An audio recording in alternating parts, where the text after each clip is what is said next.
Welcome dear rockers, कैसे हैं आप सभी। नॉर्मली एक लाश को देखकर हमें उस इंसान के लिए बुरा लगता है कि यार भगवान ने इसके साथ क्या कर दिया, लेकिन आज की मूवी देखकर आप लाश को देखकर थर थर कांपने लगेंगे। ऐसी खतरनाक मूवी है ये। मूवी की एंडिंग एक्सप्लेनेशन बहुत ही अलग होगी, उसको देखेंगे तो आपका डर दोगुना हो जाएगा। यही नहीं दोस्तों, हम इस मूवी के कुछ फैक्ट्स भी आपके साथ शेयर करने वाले हैं। तो आज हम देखने वाले हैं एक जबरदस्त हॉरर मूवी। बाकी मैं आपको पहले बता दूं, अगर सच में आप एंजॉय करना चाहते हैं इस मूवी को तो प्लीज अकेले में बैठ जाइए अभी, तभी जाकर आप इसका पूरा इफेक्ट एक्सपीरियंस कर पाएंगे। एक हॉस्पिटल में एक लड़की की लाश आती है। हाँ, बहुत ही नॉर्मल बात है, हॉस्पिटल में ही लाश आएगी, लेकिन सुनिए तो उस लाश से उस हॉस्पिटल में कुछ ऐसा होता है बहुत डरावना, मतलब अनएक्सपेक्टेड। तो चलिए देखते हैं 2006 में रिलीज हुई जेसन टॉड द्वारा निर्देशित हॉरर मूवी जिसका नाम है अनरेस्ट। तो वीडियो को एंड तक जरूर देखिए, शेयर कीजिए, लाइक कीजिए, और अगर आप चैनल पर नए हैं तो प्लीज सब्सक्राइब भी कर दीजिएगा। मूवी की शुरुआत में एलिसन नाम की एक मेडिकल स्टूडेंट एक बड़े हॉस्पिटल में एंटर करती है। वो एक्चुअली इस हॉस्पिटल में रहकर अपना मेडिकल कोर्स पूरा करने आई है। पहले से ही उसे हॉस्पिटल बड़ा अजीब लगता है। खैर, वो अपने कमरे में जाती है, अपना सामान रखकर वहाँ पर सेटल होने लगती है। दूसरी ओर हॉस्पिटल के दो स्टाफ एक लड़की की लाश को स्ट्रेचर पर रखते हैं, जिसे स्टडी करने के लिए यहाँ पर लाया गया है। एक स्टाफ बताता है कि ये लड़की अमेरिकन है, लेकिन ब्राजील में ये कोई काम कर रही थी और वहीं पर इसकी मौत हुई। उसने मरने से पहले ये साफ डिक्लेयर कर दिया था कि अगर मैं मर जाऊं तो मैं अपनी बॉडी को मेडिकल स्टडी के लिए डोनेट करना चाहती हूं, इसलिए उसकी लाश को यहाँ पर लाया गया है। तो ये दोनों उसकी बॉडी को निकाल कर बाहर रख देते हैं। उसके चेहरे पर किसी नुकीली चीज से कट किया गया है। वो उस पर एक व्हाइट कपड़ा ढक देते हैं फिलहाल के लिए। साथ ही वहाँ पर एक बहुत बड़ा टैंक होता है जिसके अंदर एक लिक्विड में ह्यूमन बॉडी को स्टोर करके रखा जाता है। ये सब कुछ मेडिकल स्टडी एंड रिसर्च के लिए किया जा रहा है। अब काम खत्म करके दोनों घर जाने की तैयारी करते हैं। उनमें से एक अपना मुंह धो रहा होता है तो उसे अपने पास किसी की अजीब सी आवाज आती है। वो भी पूछता है थोड़ा डर के, कौन है भाई, घर जाने का टाइम है। लेकिन वो मुंह धोकर देखता है तो वहाँ पर कोई नहीं होता। अचानक ऊपर से खून टपकने लग जाता है। वो चौंक कर ऊपर देखता है तो एकदम फ्रीज। कमरे में लेटी हुई एलिसन को भी कोई आवाज आती है, लेकिन उसे आइडिया ही नहीं होता कि वहाँ पर चल क्या रहा है। अगले दिन क्लास होती है शुरू। ह्यूमन एनाटॉमी क्लास अटेंड करने के लिए कई स्टूडेंट्स आए होते हैं। एलिसन भी वहाँ पर होती है। और ये देखिए, ये है इनका प्रोफेसर जो बताता है कि 15,000 स्टूडेंट्स ने इस हॉस्पिटल में अप्लाई किया था, लेकिन सिर्फ आप ही लोग सिलेक्ट हुए हैं। बहुत खुशकिस्मत हैं आप लोग, इसलिए इस मौके का पूरा फायदा उठाइए, बहुत कुछ सीख कर जाइएगा यहाँ से। एंड मुझे उम्मीद है कि फ्यूचर में आप सभी बहुत बड़े डॉक्टर्स बनेंगे। आज से तुम्हें किसी भी वक्त इस लैब में आने की पूरी परमिशन है। लैब का पासवर्ड है 666। यहाँ पर 4 बॉडीज हैं। अब 4-4 करके हर बॉडी के पास जाकर खड़े हो जाओ। स्टूडेंट्स वैसा ही करते हैं। एलिसन लास्ट में रखी हुई लाश के पास जाकर खड़ी हो जाती है। उसके ग्रुप में 3 लड़के होते हैं। सभी मिलकर इस बॉडी को कट करेंगे और ह्यूमन एनाटॉमी को स्टडी करेंगे। एक कहता है कि यार जल्दी खोलो, मैं तो बड़ा एक्साइटेड हो रहा हूँ। दूसरा कहता है अबे ये लाश है, लाश, ये दुकान नहीं है जो तू खोलने के लिए इतना उछल रहा है। एंड फिर वे लाश के ऊपर से कपड़ा हटाते हैं। सभी जरा चौंक जाते हैं क्योंकि बॉडी में हर जगह किसी चीज से काटा गया है। एलिसन को कुछ अजीब सेंस होता है और वो बेहोश हो जाती है। प्रोफेसर भी उसको उठाकर अपने कमरे में लेकर जाता है। उसे जैसे ही होश आता है तो प्रोफेसर पूछता है तुम ठीक तो हो ना। एलिसन कहती है मुझे एक्चुअली कुछ नहीं हुआ है सर, लेकिन उस बॉडी को देखकर पता नहीं मुझे अजीब फील क्यों हुआ। वैसे वो बॉडी कहाँ से लाई गई है? प्रोफेसर बताता है कि बॉडी कहाँ से आती है ये किसी को नहीं बताया जाता। नहीं सर नहीं, उस बॉडी में कोई तो प्रॉब्लम जरूर है। प्रोफेसर कहता है कि हाँ हो सकता है, शुरू में सभी के लिए बॉडीज को हैंडल करना थोड़ा अनकंफर्टेबल होता है, धीरे धीरे तुमको आदत लग जाएगी, तुम टेंशन मत लो, जाओ अब जाकर लैब में स्टडी करो। एलिसन वापस लैब में जाती है। उसके साथ ही चिढ़ाते हैं कि ओहो सिर्फ चेहरा देखकर बेहोश हो गई है, कैसे काटोगी इसको। वैसे यूएस और यूके में इस तरह की फीमेल अनआइडेंटिफाइड बॉडी को मेडिकल दुनिया में जेन डो नाम दिया जाता है। तो देखिए दोस्तों, अब ये क्या करते हैं, एलिसन और उसके साथ ही इस बॉडी का नाम रखते हैं नॉर्मा। वो एलिसन से कहते हैं कि तुम सबसे पहले नॉर्मा का टम कट करो। एलिसन भी एक सर्जिकल नाइफ से नॉर्मा की बॉडी को कट करने लगती है। उसकी बॉडी पर जो काटने के निशान होते हैं ना दोस्तों, उनको देखकर तो पता चल जाता है कि नॉर्मा ने खुद अपने शरीर को इस तरह घायल किया है। एलिसन को लगता है कि नॉर्मा जरूर दूसरी लड़कियों से अलग रह रही होगी। खैर उसकी बॉडी को कट करके वो एनाटॉमी की कई बातें सीखते हैं। अब क्लास के बाद एलिसन अपने कमरे में जाकर सोने लग जाती है आराम से। अचानक कोई आवाज सुनकर वो उठ जाती है और लैब में जाती है।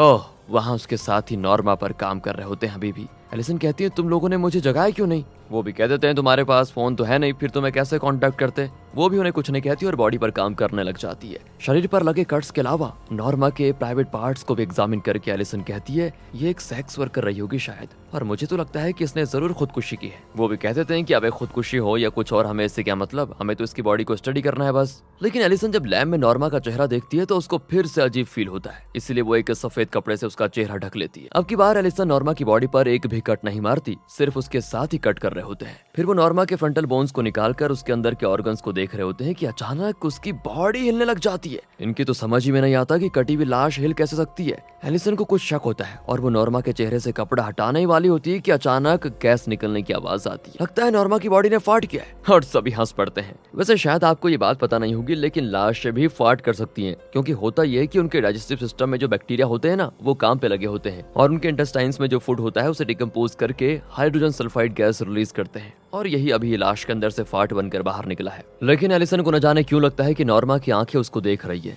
स्टडी के बाद जब वो बाहर निकलते हैं तो एलिसन को बहुत अजीब फील होता है। वो पूछती, गाइस एक बात पूछूं, क्या तुम्हें सच में कुछ अजीब फील नहीं हो रहा? वो कहते नहीं, पर एलिसन को तो अलग ही वाइब्रेशंस महसूस होते हैं। यही नहीं, एलिसन के लेटर बॉक्स में एक कपड़ा मिलता है जिस पर खून से हेल्प लिखा हुआ है। अब उसको तो ये लगता है कि शायद उसके साथी उसके साथ प्रैंक कर रहे हैं, पर उसके साथी कहते हैं कि अरे हमने ऐसा कुछ नहीं किया। एलिसन की टीम में रिक नाम का एक स्टूडेंट होता है जिसकी फ्रेंड से जेनिफर उससे मिलने आती है। रिक भी कह देता है कि मैं जेनिफर को जरा नॉर्मा से मिलवाना चाहता हूँ, क्या कर सकता हूँ ये? बाकी तीन तो मना कर देते हैं कि नहीं नहीं नहीं, लेकिन वो नहीं मानता दोस्तों। फिर वो जेनिफर को लैब में ले जाकर नॉर्मा की कट की हुई बॉडी के अंदर के पार्ट्स दिखाने लग जाता है। तभी जेनिफर भी कट किए हुए पार्ट्स के ऊपर हाथ रख देती है तो वो गर्म होता है। वो बिल्कुल चौंक जाती है कि अरे ये लाश गर्म कैसे हो सकती है। रिक भी छूता है उसको तो वो ऑर्गन उसको भी गर्म लगता है। एंड तभी किसी के जोर की सांस लेने की आवाज आती है। जेनिफर नॉर्मा के मुंह के पास हाथ लेकर जाती है तो सांस को फील करके वो चिल्ला देती है। वो घबरा कर वहां से तुरंत भागती है। रिक कहता है तुम यहीं रुको, मैं बॉडी को बंद करके आता हूँ। कहकर वो अकेला लैब में जाकर नॉर्मा पर कोई लिक्विड स्प्रे करता है और उसे वापस कपड़े से ढक देता है। लेकिन वो बाहर आता है तो जेनिफर नहीं होती। वो दोस्तों मरी पड़ी होती है और बहुत उससे खून निकल रहा होता है। दूसरी ओर एलिसन चैन से सो नहीं पाती। वो कैसे भी करके पता लगाना चाहती है कि नॉर्मा कौन थी, उसका असली नाम क्या था, वो कहां से आई थी और उसके साथ आखिर में हुआ क्या। वो नॉर्मा की डिटेल्स को ढूंढती है तो उसे नॉर्मा की लाश की फोटो मिलती है।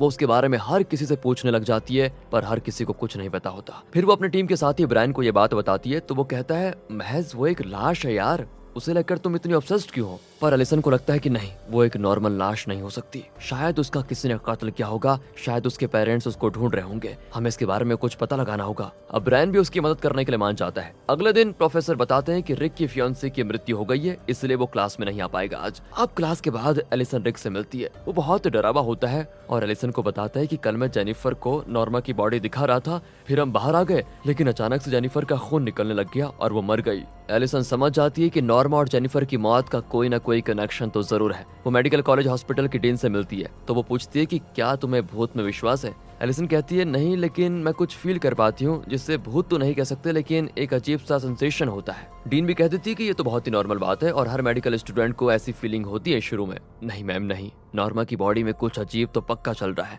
जेनिफर की मौत के साथ उसका जरूर कोई कनेक्शन है। पर डीन तो उसकी हर बात को अनसुना कर देती है। दूसरी ओर एक स्टाफ लाशों को सैनिटाइज कर रहा होता है। तभी नॉर्मा की बॉडी से कोई आवाज आती है। वो उसके करीब जाकर सुनने लग जाता है तो अचानक एलिसन वहां पर आ जाती है और पूछती है ये आप क्या कर रहे हैं? वो भी कह देता है मैं तो सिर्फ क्लीनिंग कर रहा था। एलिसन उससे पूछती है कि ये लाश कहाँ से आई है? वो भी कह देता है कि मैंने और मेरे साथी ने मिलकर इसे यहाँ पर रखा था। मेरे साथी ने कहा था कि ये साउथ अमेरिका के ब्राजील देश से आई हुई है। एलिसन पूछ देती है कि क्या मैं तुम्हारे साथी से बात कर सकती हूँ? वो कहता है नहीं, क्योंकि इस बॉडी को यहाँ से रखने के बाद हम दोनों अपने घर चले गए। अगले दिन से उसका कहीं कुछ पता नहीं चल पा रहा है। अगर ये ब्राजील से आई है तो इंटरनेशनल फ्लाइट्स में चेक कर सकते हैं आप कि उस दिन ब्राजील से कोई लाश आई थी या फिर नहीं। लेकिन प्रॉब्लम तो यह है कि हर इंटरनेशनल फ्लाइट में कम से कम 3 लाशें तो होंगी। अब ब्रायन भी चौंक कर पूछता है कि क्या हर फ्लाइट में 2-3 लाशें होती हैं? एलिसन कहती है हाँ, ये तो नॉर्मल बात है, इसीलिए हम पता नहीं लगा सकते कि नॉर्मा किस फ्लाइट से लाई गई थी। अब वो लैब में जाकर ढूंढते हैं कि शायद वहाँ पर नॉर्मा की कुछ डिटेल्स मिल जाए, पर कुछ नहीं मिलता।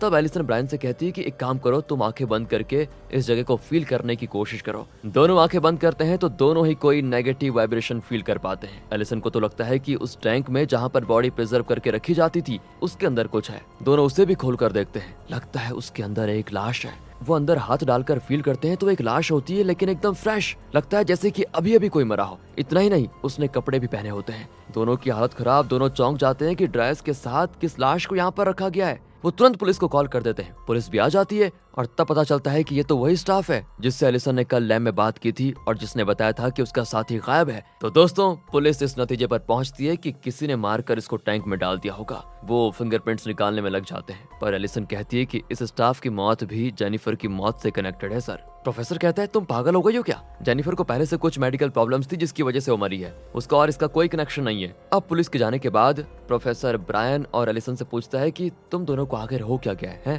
तुम इस तरह बिहेव क्यों कर रहे हो? तुमने पुलिस को क्यों कॉल किया? एलिसन कहती है सर कल तक जो आदमी जिंदा था वो आज अचानक टैंक के अंदर मरा पड़ा है, क्या ये अजीब बात नहीं है? किसी ने उसका कत्ल कर दिया है। प्रोफेसर तो गुस्से में पूछता है कि तुम टैंक के पास गए क्यों? एलिसन बताती सर मुझे लैब में कुछ अजीब फील हो रहा था और मुझे यकीन है कि नॉर्मा कोई साधारण लाश नहीं है, उसके अंदर जरूर कोई आत्मा है। ओह प्रोफेसर तो उसको डांट ही देता है कि तुम लोग मेडिकल स्टूडेंट्स हो या कोई तांत्रिक मांत्रिक, चुपचाप अपनी पढ़ाई पर ध्यान दो। रात को एलिसन बाथरूम में जाती है तो कोई उसको आवाज आती है। वो देखती है तो शॉवर के पास खून।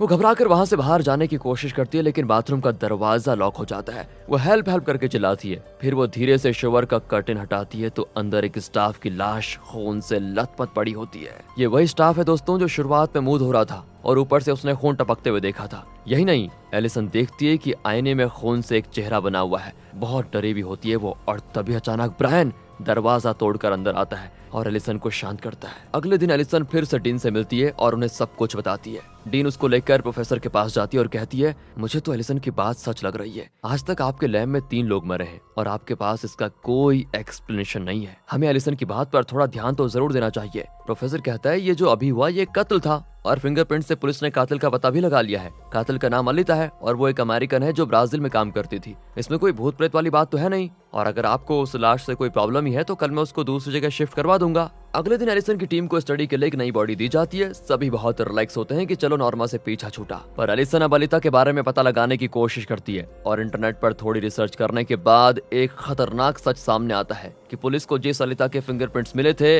वो कोई और नहीं नॉर्मा है। मतलब अलिता मर चुकी है और अलिता की लाश को इन लोगों ने नॉर्मा का नाम दिया है। लेकिन अब सवाल यह है कि मरी हुई अलिता के फिंगरप्रिंट्स यहाँ टैंक पर कैसे आ सकते हैं? अब वो अलिता की कुछ वीडियो फुटेज देखती है जिससे पता चल जाता है कि वो एक मेंटल हॉस्पिटल में थी। उसे कोई नुकीली चीज मिल जाए तो वो खुद को चोट पहुंचा लेती थी, इसलिए अलिता की लाश पर इतने सारे कट्स थे। वो एक पहले सेक्स वर्कर हुआ करती थी। तो दूसरी वीडियो में वो बहुत नॉर्मल दिखती है और एक डॉक्टर से बात कर रही होती है। वो पूछती है कि क्या आपको भूत में विश्वास है? डॉक्टर कहती है कि मुझे है या नहीं ये जरूरी नहीं है, लेकिन क्या तुम्हें भूत प्रेत में विश्वास है? इस पर अलिता कहती है कि नहीं, लेकिन मैं कुछ फील कर पाती हूँ, जिसे भूत तो नहीं कह सकते लेकिन एक अजीब सा सेंसेशन होता है। और ये सुनकर एलिसन चौंक जाती है क्योंकि यही एग्जैक्ट बात उसने भी डीन से कही थी। Oh my God. अब एलिसन रियलाइज करती है कि अलिता भी उसी की तरह सोचती थी, लेकिन फिर अलिता को कुछ प्रॉब्लम्स हुई जिसकी वजह से वो सेक्स वर्कर बनी। आखिरकार उसे मेंटल प्रॉब्लम्स होने लग गई और उसी की वजह से वो खुद को चोट पहुंचाकर मर भी गई। अब एलिसन रिक से ये पूछने जाती है, एक बात बताओ,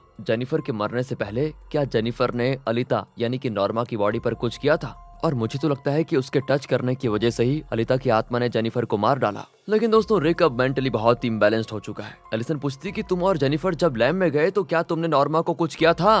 रिक कहता है मेरे पास मत आओ प्लीज। फिर भी एलिसन उसके पास जाती है तो अचानक रिक उसका हाथ पकड़कर काट देता है। बताओ यार, किसी तरह एलिसन खुद को छुड़ा देती है। फिर ब्रायन एलिसन के हाथ पर स्टिचेस लगाता है। अलिता की सच्चाई जानने के बाद एक और मेडिकल स्टूडेंट भी एलिसन और ब्रायन की मदद करता है। वो स्टूडेंट लाइब्रेरी में कोई बुक पढ़ रहा होता है, तभी कोई उसका भी कत्ल कर देता है और उस बुक पर उसके खून से वही ड्राइंग बना देता है जिसे एलिसन ने उस दिन बाथरूम के आईने में देखा था। एंड अब एलिसन इंटरनेट पर उस रूप के बारे में सर्च करती है तो पता चलता है कि ये मैक्सिकन अमेरिकन एस्टेक कल्चर की एक देवी थी। असल में अलिता एक आर्कियोलॉजिस्ट थी और वो ब्राजील में एस्टेक सिविलाइजेशन पर रिसर्च कर रही थी। एक जगह जमीन की खुदाई करते हुए उसे लगभग 500 कंकाल मिले थे जिन्हें इस एस्टेक देवी के लिए बलि चढ़ाया गया था। इस एस्टेक देवी की मूर्ति भी अलिता ने वहीं से निकाली थी। उसके बाद किसी वजह से अलिता सेक्स वर्कर बन गई और आखिर वो पागल हो गई। यही नहीं, एलिसन को ये भी पता चलता है कि अलिता ने अपने बच्चों को भी मार डाला था। अब एलिसन कंफ्यूज हो जाती है कि अलिता जो इतनी अच्छी आर्कियोलॉजिस्ट थी, उसने कई पुरातन चीजों का पता लगाया था, उसे सेक्स वर्क करने की क्या जरूरत पड़ गई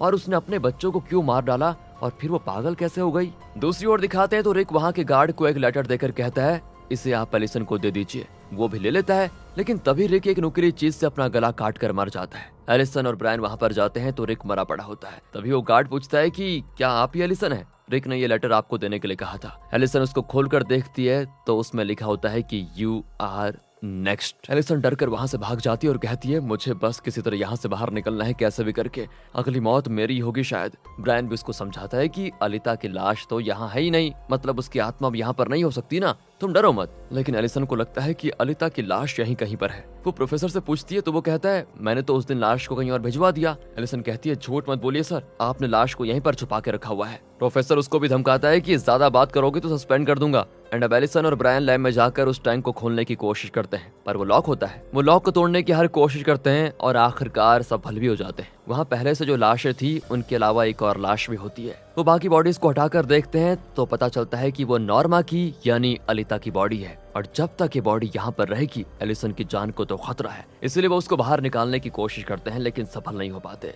ब्रायन तो टैंक के अंदर ही उतर जाता है, हालांकि बहुत बदबू आ रही होती है वहाँ से। वो बॉडी को वहाँ से उठा तो नहीं पाता और वहीं फंस जाता है। एलिसन अंदर जाकर उसे बचाने की कोशिश कर रही होती है कि अचानक टैंक का लिड बंद होने लग जाता है और वो अंदर ही फंस जाते हैं। ब्रायन तो पानी के अंदर ही बेहोश हो जाता है, लेकिन एलिसन उस ग्लास लिड को उठाकर नीचे धकेल देती है और ब्रायन को लेकर वहाँ से बाहर निकलती है। अब नीचे पड़े हुए ग्लास के टुकड़े एलिसन के पैर में चुभ जाते हैं। ब्रायन होश में आ जाता है और दोनों मिलकर नॉर्मा को बाहर निकालते हैं, उसे फर्श पर रखते हैं। ग्लास के टुकड़े नॉर्मा की बॉडी को छील देते हैं, लेकिन उसका असर ब्रायन की पीठ पर दिखता है। उसकी पीठ पर ग्लास के चुभने के निशान होते हैं और खून निकलने लग जाता है, इस वजह से वो भी बेहोश। एलिसन बेचारी मदद के लिए चिल्लाती है और तब वहाँ पर प्रोफेसर आता है। एलिसन प्रोफेसर को ब्रायन के पास छोड़कर दो लोगों को मदद के लिए बुला लेती है। वो ब्रायन को फिर ट्रीटमेंट के लिए लेकर जाते हैं। अब प्रोफेसर नॉर्मा को ले जाकर उसके टुकड़े टुकड़े कर देता है, लेकिन वो उल्टा अपने ही पैर काटने लग जाता है। एंड अब एलिसन को एक आइडिया आता है कि नॉर्मा को रोकने के लिए उसको जलाना होगा। वो नॉर्मा के कटे हुए बॉडी पार्ट्स को एक बैग में डालकर जलाने के लिए लेकर जाती है। कॉरिडोर में खून ही खून होता है। आखिर वो नॉर्मा को लेकर जाकर जला देती है। तब जाकर वो चैन की सांस लेती है कि अब सारी प्रॉब्लम्स खत्म हो गई है। कुछ दिन के बाद ब्रायन भी ठीक हो जाता है। एलिसन उसे बताती है कि मैंने अलिता की बॉडी को जला दिया है और उसकी अस्थि को हम ब्राजील ले जाकर डाल देंगे, शायद उसकी आत्मा को शांति मिल जाए। ब्रायन के ठीक होने के बाद दोनों ब्राजील जाकर अलिता की अस्थि को वहाँ पर डाल देते हैं। ब्रायन पूछता है कि जब तक शरीर होता है तो आत्मा उसके पास ही होती है, हमने शरीर को तो जला दिया, तो अब वो आत्मा कहाँ जाएगी? एलिसन कहती है जहाँ अस्थि होगी वहाँ आत्मा भी होगी। तो अब हॉस्पिटल को दिखाते हैं। एलिसन अब वहाँ पर स्टडी नहीं करती, लेकिन उनका प्रोफेसर अब भी वही काम करता है। सबको लगता है कि यह हॉस्पिटल नॉर्मल हो गया, लेकिन वो नहीं जानते कि अलिता की आत्मा अब भी उसी हॉस्पिटल में है। और इसी के साथ दोस्तों ये मूवी यहाँ पर खत्म होती है। तो जरा इस मूवी को एनालाइज किया जाए। असल में पुरातन काल में एक मैक्सिकन अमेरिकन कल्चर के लोग रहते थे जिन्हें एस्टेक्स कहा जाता था। वो एक देवी की पूजा करते थे जिसका नाम था तलाजोल्टल। कई 100 साल पहले देवी को खुश करने के लिए कई लोगों की बलि चढ़ाई गई जिनकी लाशें जमीन के अंदर थी। अलिता नाम के एक आर्कियोलॉजिस्ट ने अपनी रिसर्च के दौरान जो खुदाई की थी उसमें उसने लगभग 500 ऐसी बॉडीज के कंकाल निकाले। उसके बाद से ही अलिता की दिमागी हालत बहुत खराब हुई और उसने अपने बच्चे को भी मार डाला। फिर वो सेक्स वर्क करने लग गई। अब इसका कारण या तो वो एस्टेक्स की देवी रही होगी या उसके लिए जिन्होंने अपनी बलि चढ़ाई होगी उनमें से कोई रही होगी। जो भी हो, अलिता के शरीर में उनमें से किसी की आत्मा घुस गई, जिस वजह से कुछ दिन तो वो सेक्स वर्क करने लग गई। उसके बाद वो बिल्कुल पागल हो गई और मेंटल हॉस्पिटल में रखी गई। आखिरकार उसने खुद अपने शरीर में घाव कर लिया और मर गई। जब वो आर्कियोलॉजिस्ट थी तो उसने खुद डिक्लेयर किया था कि अगर मैं मर गई तो अपनी बॉडी को मैं साइंटिफिक या मेडिकल रिसर्च के लिए डेडिकेट करना चाहती हूँ। इसीलिए उसके मरने के बाद उसकी बॉडी इस हॉस्पिटल में लाई गई और एलिसन और उसकी टीम ने उसका नाम नॉर्मा रखा। अब देखते हैं कि इस कहानी में असल में हुआ क्या। आत्मा हमेशा वही रहती है जहाँ मृत शरीर होता है, यह है इस कहानी का कॉन्सेप्ट, और वही आत्मा इस हॉस्पिटल में कई कत्ल करती है। जब एलिसन ने नॉर्मा की लाश को जला दिया तो उसकी आत्मा भी वहीं पर भटकेगी जहां शरीर जलाया गया था। इसलिए नॉर्मा की आत्मा उसी हॉस्पिटल में रहेगी और इस हॉस्पिटल में आगे भी इस तरह के कई कत्ल होते रहेंगे।